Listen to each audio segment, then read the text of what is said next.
Hello viewers, you are watching Engineering Science Kinematics presented to you by Progress MK. Resultant velocity. Here's your question. An aeroplane flies northeast at 500 kilometers per hour and wind blows east at 70 kilometers per hour. What is the resultant velocity? All right, so if you want to give it a try, you can just pause the video and give it a try, then watch the video after. All right, also to get access to more of these typical questions on our channel, please subscribe for free after watching this video. Practice makes things perfect. All right, let's get started. An aeroplane flies at a velocity of 500 kilometers per hour in a northeast direction according to its compass. The wind is blowing at a velocity of 70 kilometers per hour from west to east. Calculate the resultant velocity. All right, so this is what we do. We have to know the compass point. That is the first thing. So we have north this side. Then we have east this side. Then we also have south. And we have west.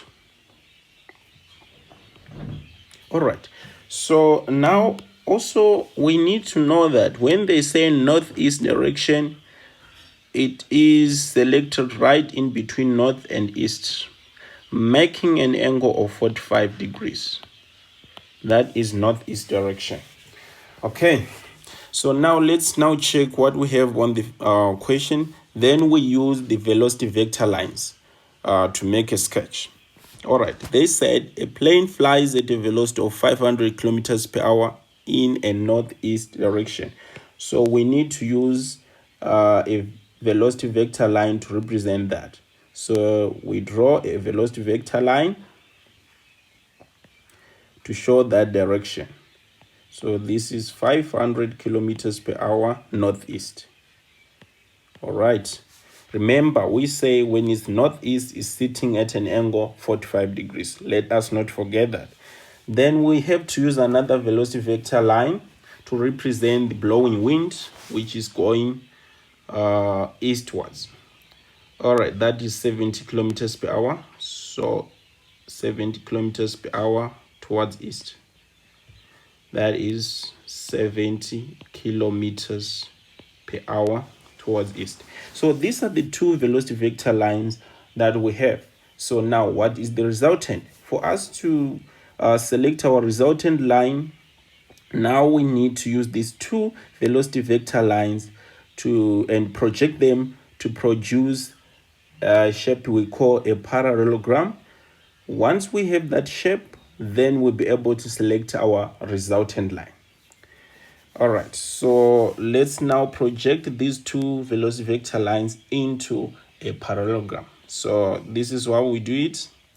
We need to produce a line parallel to 70 kilometers per hour, right on at the arrow side of 500 kilometers per hour. That is a line parallel to 70 kilometers per hour. Then we produce another line parallel to 500 kilometers per hour. This is the line parallel to 500 kilometers per hour.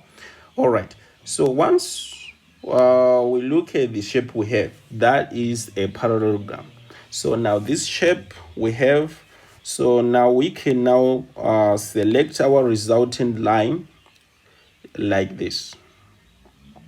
All right, the resultant line is selected right in between as a diagonal. So the line you see in green represents the resultant line, which we need to calculate. All right, so how do we do that then? So now we need to know that the 500 kilometers per hour line was sitting at an angle 45 degrees. Let's show that angle 45 degrees. So the angle 45 degrees is right here. All right, so we also need to remember that angles sitting on a straight line, they add up to 180 degrees. So we are going to say 180 degrees minus 45 degrees to see the other angle, which is inside. So this is the angle that we're looking for. We say 180 minus 45, then we get 135 degrees. All right, so as we can see on that triangle with the angle 135 degrees, we have a side which is 70 kilometers per hour and the other side which is 500 kilometers per hour. We have 500 kilometers per hour here, that is this side, and the side 70 kilometers per hour, which is here. All right, so for us to get R, which is the resultant, we use cosine rule because we have two sides which are adjacent to the angle 135 degrees. So we can use that to calculate the resultant line. So the resultant, our resultant is equal to square root of 70 squared plus 500 squared minus 2 multiplied by 70 multiplied by 500 cos 135 degrees. All right, so when you punch this, we get our resultant. Our resultant is 551,72 kilometers per hour. So this is just the magnitude of our resultant. But remember, our resultant is shown as a vector, so it has to have magnitude and direction. A vector exists in magnitude and direction, so we still need to get the direction of this resultant. So we need to get one more angle on our triangle, so let's indicate that angle to be theta. So we need to get this angle here, which is touching the resultant line and one of the compass points line. All right, so as you can see now, that is the angle theta. The angle theta is opposite to the side 500 kilometers per hour, as you can see. And we also have this angle 135 degrees opposite to the resultant line. All right, so using that information, we can calculate angle theta using sine rule. All right, so this is how we do it. So we are going to say sine theta over the side opposite to angle theta, which is 500, is equal to sine 135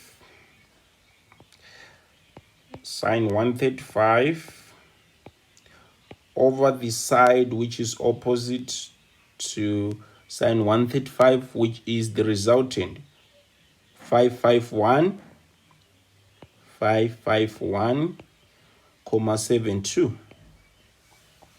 All right, so with this information now, this means that theta is equal to arc sine 500 sine 135 degrees over 55,72. All right, so theta is 39,85 degrees.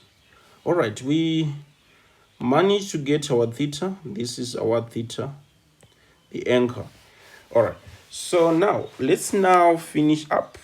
We give our resultant in magnitude and direction now as our final answer. So this means that the resultant which they are asking is 551,72 kilometers per hour In which direction? In which direction? We say east. 39.85 degrees towards north. All right, so that's our answer in magnitude and direction. In magnitude and direction, this is the final answer that we have. All right, so that's it on this question. Thank you for watching this video. For more videos, please click subscribe on our channel. No cost involved. You can also join our online school of engineering wherever you are around South Africa. We specialize in electrical engineering, mechanical engineering. If you are interested, please email us on the following email address and also WhatsApp us on our WhatsApp number short.